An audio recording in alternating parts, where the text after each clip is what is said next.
Hi, fourth grade. Back with our next chapter, Farmer Boy, by Laura Ingalls Wilder. And this time we're going to be visiting the county fair. This one is actually a fairly exciting chapter. This is one that's pretty fun. So it starts on page 252. I'll have you follow along. Early in the frosty morning, they all set out for the fair. All of them were dressed up in their Sunday clothes, except for Mother. She wore her second best and took an apron, for she was going to help with the church dinner. Under the back buggy seat was the box of jellies and pickles and preserves that Eliza Jane and Alice had made to show at the fair. Alice was taking her woolwork embroidery too, but Almanzo's milk-fed pumpkin had gone the day before. So all of these things are taking to be judged, and then they'll, I don't know if you've ever seen at the fair in the barns where they'll, give them prizes for first, second, and third place, and they get their ribbons. That's what they're doing right now with some of their preserves and their jellies and the woolwork, and then of course Almanzo's pumpkin. It was too big to go in the buggy. Almanzo had polished it carefully. Father had lifted it into the wagon and rolled it onto a soft pile of hay, and they had taken it to the fairgrounds and given it to Mr. Paddock. Mr. Paddock was in charge of such things. This morning the roads were lively with people driving to the fair, and in Malone the crowds were thicker than they had been on Independence Day. All around the fairgrounds were acres of wagons and buggies, and people were clustered like flies. Flags were flying and the band was playing. Mother and Royal and the girls got out of the buggy at the fairgrounds, but Almanzo rode on with Father to the church sheds and helped unhitch the horses. The sheds were full, and all along the sidewalk streams of people in their best clothes were walking to the fair, while buggies dashed up and down the streets in clouds of dust. "Well, son," Father asked him, "what shall we do first?" "Well, I want to see the horses," Almanzo said. So Father said they would look at the horses first. The sun was high now, and the day was clear and pleasantly warm. Streams of people were pouring into the fairgrounds with a great noise of talking and walking, and the band was playing gaily. Buggies were coming and going. Men stopped to speak to Father, and boys were everywhere. Frank went by with some of the town boys, and Almanzo saw Miles Lewis and Aaron Webb, but he stayed with Father. They went slowly past the tall back of the grandstand and past the low, long church building. This was not the church, but a church kitchen and dining room at the fairgrounds. A noise of dishes and rattling pans and a chatter of women's voices came out of it. Mother and the girls were inside it somewhere. So instead of vendors selling food right at the fair, you would go and you might get hot dogs or hamburgers or French fries and things like that, and you would buy them. All the people who were members of the church or part of that church would bring things, and they would cook them, and then it was just served, and the public could go in. If you're a member of the church, you could go in and you could eat at dinner time. And so all the women and girls helped with this endeavor. They helped make the meal and make the food and had everything prepared for everyone to eat.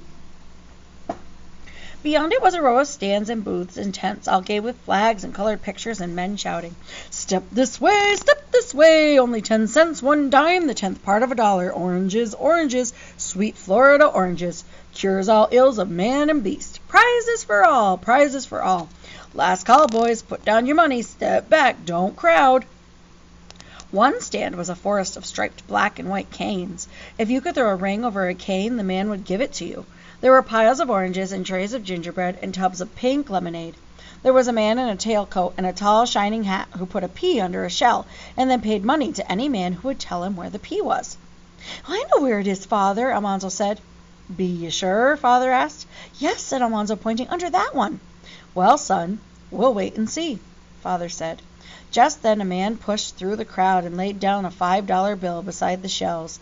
There were 3 shells. The man pointed to the same shell that Almanzo had pointed to. The man in the tall hat picked up the shell. There was no pea under it. The next instant the $5 bill was in his tailcoat pocket, and he was showing the pea again and putting it under another shell. Almanzo couldn't understand it. He had seen the pea under that shell, and then it wasn't there. He asked Father how the man had done it. "I don't know, Almanzo," Father said, "but he knows. It's his game. Never bet your money on another man's game." So here Father is doing another lesson, right? He's always trying to give lessons to Almanzo. They went on to the stock sheds. The ground there was trodden into deep dust by the crowd of men and boys. It was quiet there. Almanzo and Father looked for a long time at the beautiful bay and brown and chestnut Morgan horses, with their flat, slender legs and small, neat feet.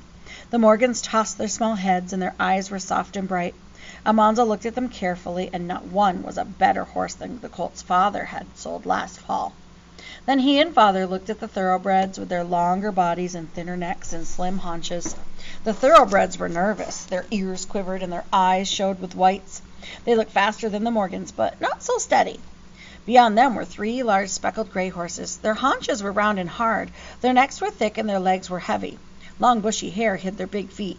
Their heads were massive, their eyes quiet and kind. Almanzo had never seen anything like them. Father said they were Belgians. They came from a country called Belgium in Europe. Belgium was next to France, and the French had brought such horses in ships to Canada. Now Belgian horses were coming from Canada into the United States.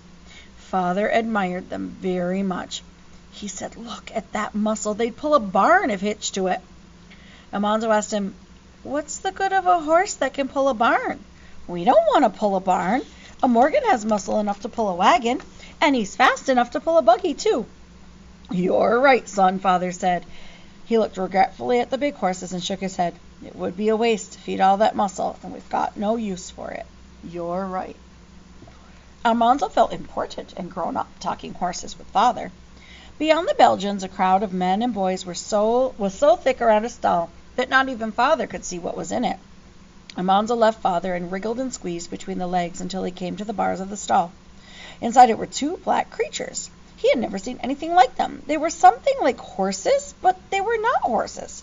Their tails were bare and only a bunch of hair at the tip. Their short, bristly manes stood up straight and stiff. Their ears were like rabbits' ears. Those long ears stood up above their long, gaunt faces. And while Almanzo stared at one of the creatures, one of the creatures pointed its ears at him and stretched out its neck. Close to Almanzo's bulging eyes, its nose wrinkled and its lips curled back from long yellow teeth. Almanzo couldn't move. Slowly the creature opened its long fanged mouth, and out of its throat came a squawking roar. "Ee-haw! Hee-haw!" Almanzo yelled, and he turned and butted and clawed and fought through the crowd toward Father. The next thing he knew, he reached Father, and everybody was laughing at him. Only Father did not laugh. "It's only a half-breed horse, son," Father said. "The first mule you ever saw."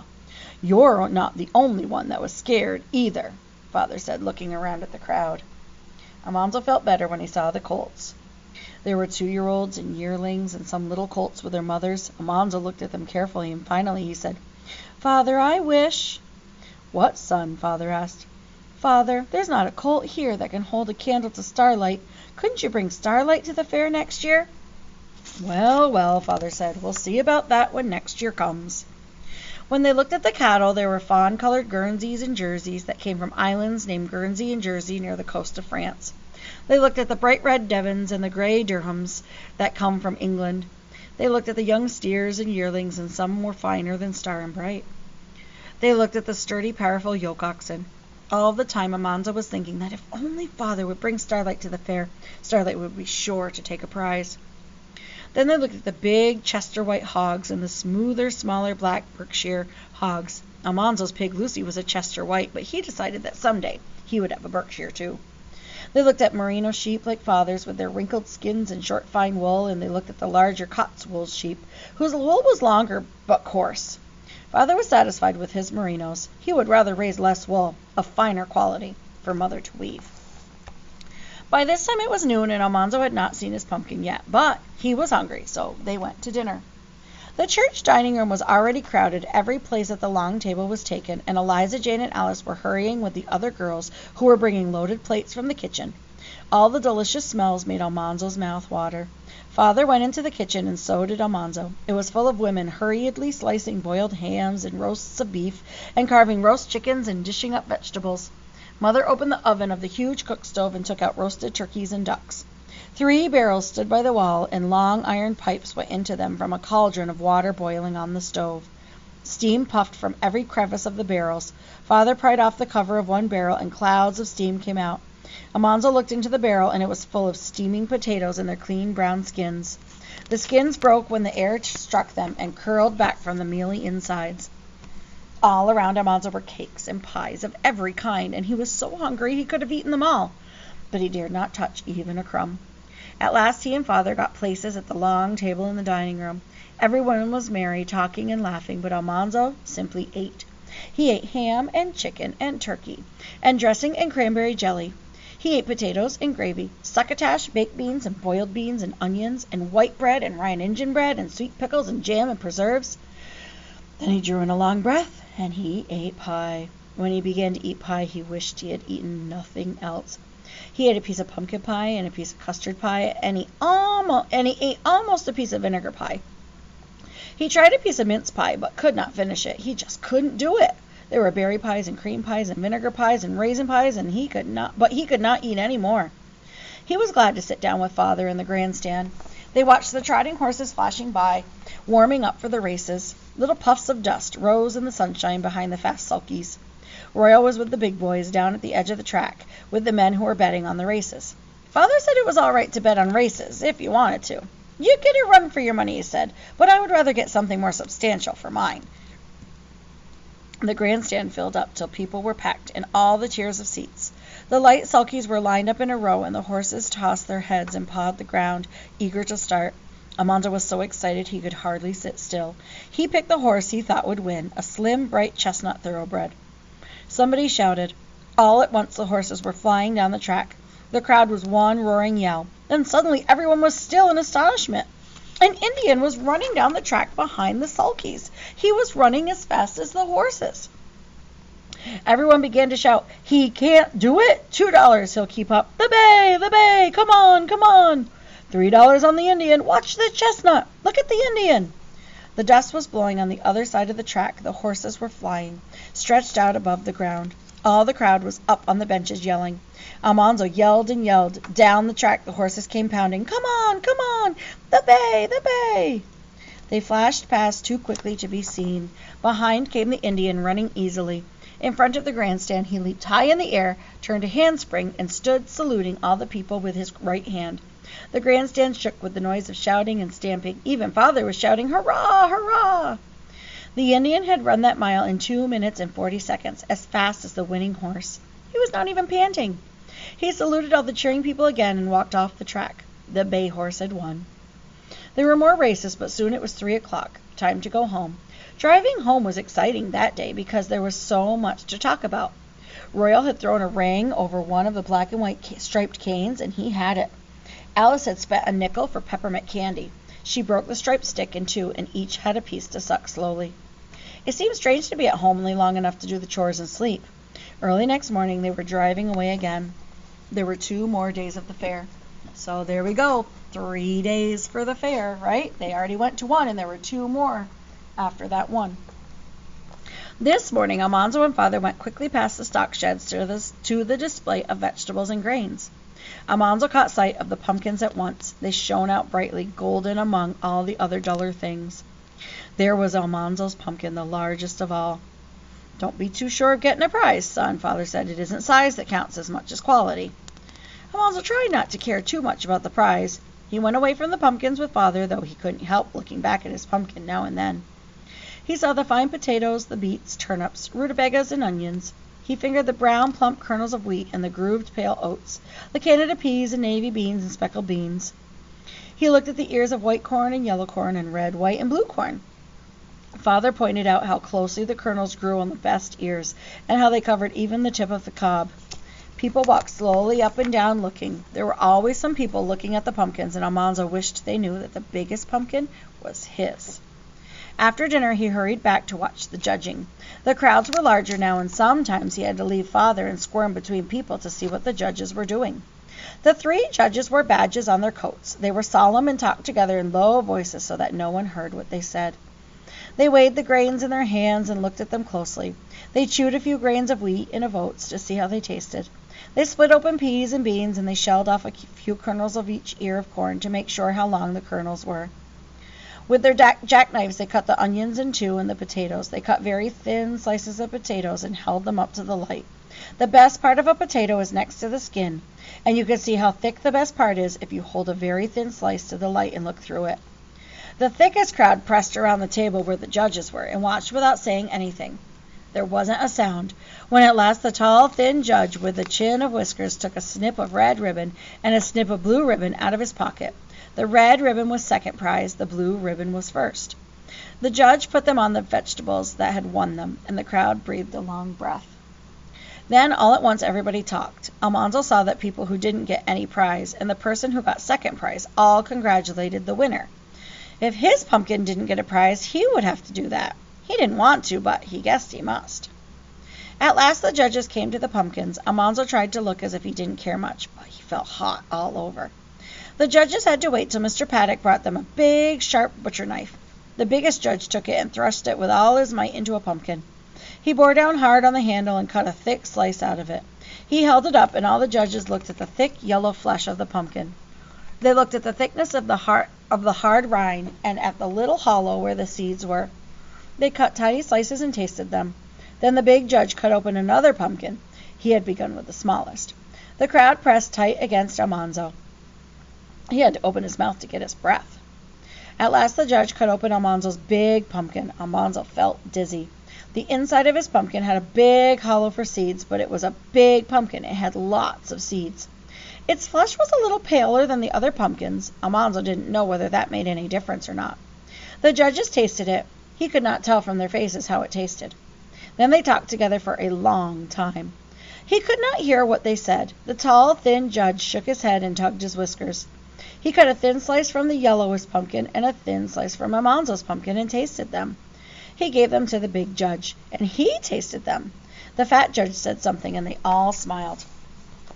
Mr. Paddock leaned over the table and said, "Good afternoon, Wilder. You and the boy are taking in the sights, I see. Having a good time, Almanzo?" Almanzo could hardly speak. He managed to say, "Yes, sir." The tall judge had taken the red ribbon and the blue ribbon out of his pocket. The fat judge took hold of his sleeve, and all the judges put their heads together again. The tall judge turned around slowly. Slowly he took a pin from his lapel and stuck it through the blue ribbon. He was not very near Almanzo's big pumpkin. He was not near enough to reach it. He held out the blue ribbon above another pumpkin. He leaned and stretched out his arm slowly, and he thrust the pin into Almanzo's pumpkin. Father's hands clapped on Almanzo's shoulder. All at once Almanzo could breathe, and he was tingling all over. Mr. Paddock was shaking his hand. All the judges were smiling. Ever so many people said, "Well, well, Mr. Wilder, so your boys got first prize." Mr. Webb said, "That's a fine pumpkin, Almanzo. Don't know as I ever saw a finer." Mr. Paddock said, "I never saw a pumpkin that beat it for size. How'd you raise such a big pumpkin, Almanzo?" Suddenly everything seemed big and still. Almanzo felt cold and small and scared. He hadn't thought before that maybe it wasn't fair to get a prize for a milk-fed pumpkin. Maybe the prize was for raising pumpkins in the ordinary way. Maybe if he told, they'd take the prize away from him. They might think he had tried to cheat. He looked at Father, but Father's face didn't tell him what to do. I kept hoeing it and," he said, and then he knew he was telling a lie. Father was hearing him tell a lie. He looked up at Mr. Paddock and said, "I raised it on milk. It's a milk-fed pumpkin. Is that all right?" "Yes, that's all right," Mr. Paddock answered. Father laughed. "There's tricks in all trades but ours, Paddock, and maybe a few tricks in farming and wagon making too, eh?" Then Almanzo knew how foolish he had been. Father knew all about the pumpkin, and Father wouldn't cheat. Afterward they went walking with Father among the crowds. They saw the horses again, and the colt that won the prize was not so good as Starlight. Almanzo did hope that Father would bring Starlight to the fair next year. Then they watched the foot races and the jumping contests and the throwing contests. Malone boys were in them, but the farmer boys won almost every time. Almanzo kept remembering his prize pumpkin and feeling good. Driving home that night, they all felt good. Alice's woolwork had won first prize, and Eliza Jane had a red ribbon, and Alice had a blue ribbon for jellies. Father said the Wilder family had done itself proud that day. There was another day of the fair, but it wasn't so much fun. Almanzo was tired of having a good time. 3 days of it were too much. It didn't seem right to be dressed up again and leaving the farm. He felt unsettled, as he did at house-cleaning time. He was glad when the fair was over, and everything could go on as usual. Alrighty. I hope you enjoyed that chapter. I will see you soon. Bye.